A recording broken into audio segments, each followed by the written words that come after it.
So last month I started a Forex trading challenge with this random strategy, yielded me 10% return on my account in 1 month. So in this video, we're going to talk about what it was, why I did the challenge, and why I'm going to go back to my old strategy.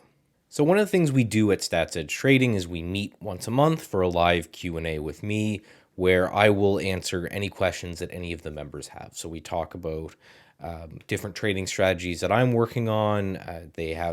We'll go over trades that I made, try to figure out what I did. I'll look at trades they made, try to figure out maybe what they could have done better or what I liked or anything like that.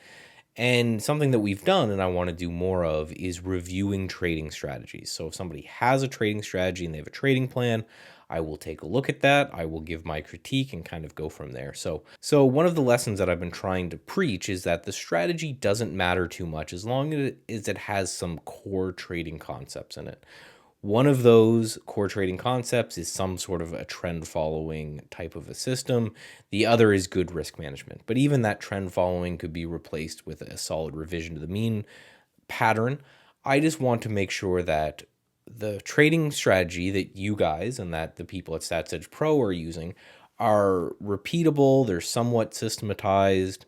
They have the ability to say, okay, I'm going to try this one thing over and over again. I can iterate on it. I can change it. I can track it. The thing that I see people doing a lot that get in trouble with their trading is trading just kind of entirely based off of feel, right? They're looking to trade based off of, oh, I think because Elon did this, I'm going to buy that. Or they have some sort of a news kind of a catalyst or story, nothing that they can just repeat over and over and over again. So I wanted to make sure that that was key. So we did this trading review with one of the members, and I will go over it a little bit, but not too much in this video because it's not really the point. But and we were speaking back and forth about it. I thought it was solid for a couple reasons. Nothing that I would trade myself, but I understood the merit behind it. And I wanted to kind of prove for a month that I could take a trading strategy like this that was trend following in nature. It had some multi-time frame analysis on it, and I could just apply that to the markets, and I bet that over the long run that I would come out ahead. So again, any trading strategy that you look at has to have basic tenets of some sort of an entry criteria, an exit criteria, a stop loss, and some sort of positive expectancy. So I'm planning on making more than I'm losing. So simply put, this basic strategy was trend following in nature. It used multiple time frames without, going over all of the details, because again, it's not really the point of this video, but it used two moving averages, an 8 moving average, an 8-period moving average, and a 20-period moving average. The idea being on the longer term chart, so say for me it was an hour, 30 minutes, and 15 minutes. If the 8 is under the 20 on all those time frames, you consider that trend alignment to the short side on all those time frames. And then if the 8 was above the 20 on all those time frames, you kind of say that's trend alignment on those time frames.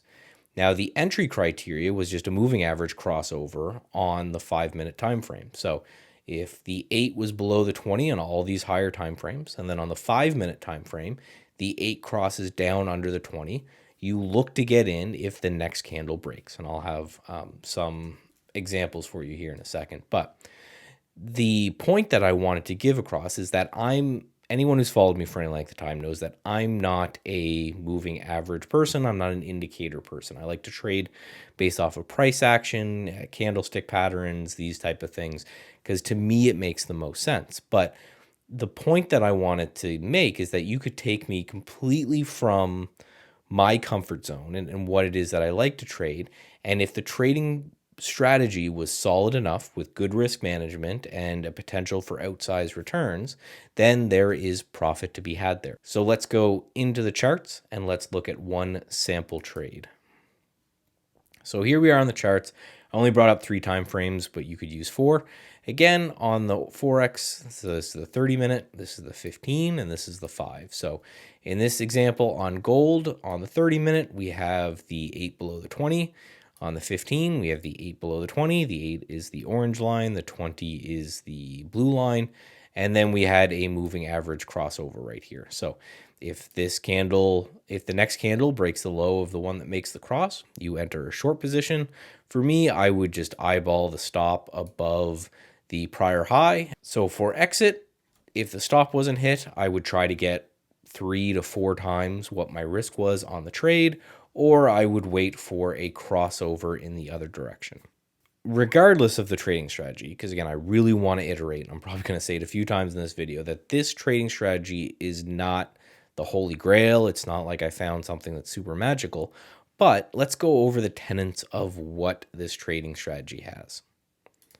So first of all, it has higher time frame trend alignment. That means that the higher time frame, the trend is at your back, right? So if you're looking on a 5-minute chart, it means that the longer term time frames, there is some buying. So in a sense, it's looking for some sort of a pullback in a longer term trend. 2, has a clear area for a stop loss, right? You're looking for this entry criteria to occur, so you're not just guessing on your entry. You enter if and when something happens, and then you trail your stop loss based off of price action, based off moving average, however you'd like. But you have a clear, I am in if this happens, I am out if this happens. And that's really what you need for a system to work. Lastly, it has the ability for outsized returns. Again, I could make 3 to 4 times my risk. Okay, so now let's get into the stats for the trading for the month. So here's the statistics exported for this month from MT5. I took 89 total trades. You can see the equity curve above. One thing that I wanted to really point out on the equity curve is with a lot of trading strategies, you can see a lot of periods of just sideways chop, right? So lose a bit of money, make a bit of money, right? Come back to even, and then we have a big pop. This would be a really big trade that I entered and I was able to trail it for a long period of time. Slow kind of grind pullback while nothing's really working, right? Another little pop, and then another little pop, and then just grind into the end of the month. So this doesn't shock me because especially when it comes to trend following strategies, this is what you expect. You expect that you're going to get chopped in and out, you're going to get chopped in and out, and then eventually something's going to happen. You're going to get an outsized move in your direction. That's the point of trend following. So you can see here from the stats is that I only won 40% of all of my trades, but I had a 1.14 profit factor and ended up making money at the end of the month. This is exactly the result that I expected, to be honest, from this strategy as someone who kind of has been trading for a long time and I understand systems and this type of analysis, that if you are trend following, there will be long periods of time where you'll be hopefully taking small loss after small loss after small loss. Every now and then you will have a really large outside gain. And then that large outside gain hopefully pays for all of your losses and then some. And that's what we expect is if you're looking for a system and you're looking for something that makes you right over and over and over again, this isn't the game for you. So this is a really interesting exercise, and it's something that I kind of wanted to highlight here in this video because I think there's some very important lessons here. The first lesson is if you're spending months and months and years out there looking for the best trading strategy, right? If you trade it for a while, maybe you made a little bit of money and then you gave some back, and then you're back on the YouTube train, or you're back on buying people's courses or whatever it is, looking for the trading strategy. I just wanted to show that I could pick something up, I could look at it and say, okay, it's trend following, has good risk management, and I'm going to stick it out. The other thing that I really want to talk about is that I had to make this work for me. So I am busy. Most of you guys know from the live streams that I do and the videos that I do a lot of swing trading. That's where my bread and butter is. That's where my talent, it seems to reside. That's where a lot of my algorithms are. So one thing that I was able to do was systematize this in a way that worked for my lifestyle. So I was able to go into TrendSpider and I was able to tell the system for the cross pairs that I watch for Forex to just send me a text message when all of these events occurs. Send me a text message and alert the app when there was the moving averages were aligned and there was a moving average crossover.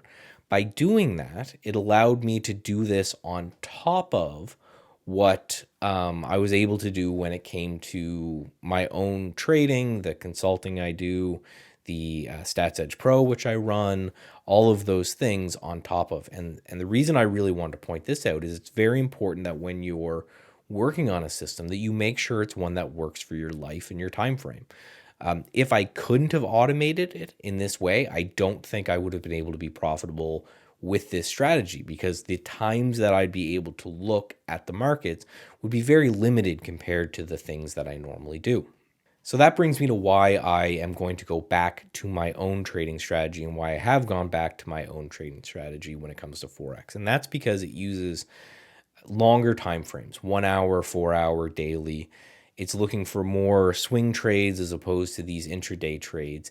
And it's because, again, it fits this time frame more. The other one, was messaging me all the time. There's a lot of stuff with that. But, this one is fitting my personality and my time frame, which is just slower in nature. So what I wanted to do is I wanted to say, hey, yes, you could take any strategy probably that you find out there, as long as it has, again, good risk management, some sort of trend following, it has the ability to be systematized and repeated, that type of thing.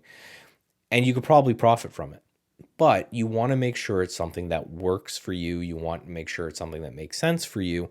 And you want to make sure it's something that fits with your life, right? You should trade in order to live instead of living to trade. I don't want to spend all day, every day staring at my screen. And I don't really like looking at the very short-term time frames. For me, I want to look longer term. I want to be able to place a trade, and I want to be able to do other things and walk away. That's why, again, I do swing trading, algo trading, and longer term tradings in the FX time frame. So if this video, set off any bells, it, woke you up in some way, and it's something that makes sense to you, please share it around, hit the like button, subscribe. I thought this was just a very interesting one-off experiment that I did. It's something that I may do again, just to prove over and over again that it's generally not the trading strategy, but the trader that has the problem. And if you're interested in joining some of these live Q&As, if you're interested in hearing my thoughts about the market every single day, come check out statsedgetrading.com. Thank you very much, and have a good day.